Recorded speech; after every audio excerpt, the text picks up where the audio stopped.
লাতিন অঞ্চলের শতাব্দী প্রাচীন মহাদেশীয় ফুটবল আসর কোপা আমেরিকার গ্রুপ পর্ব শেষে কোয়ার্টার ফাইনালের লড়াই দেখার পালা।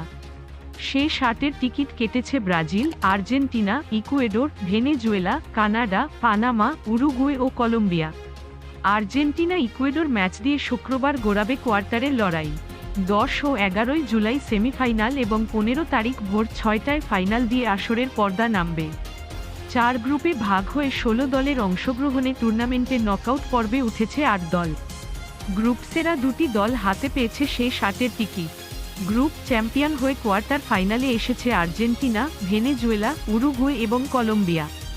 গ্রুপ রানার্স আপ হয়েছে ব্রাজিল, কানাডা, ইকুয়েডর ও পানামা। এক নজরে শেষ 8-এর প্রতিপক্ষ।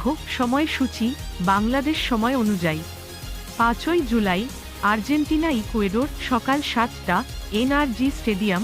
6 জুলাই ভেনেজুয়েলা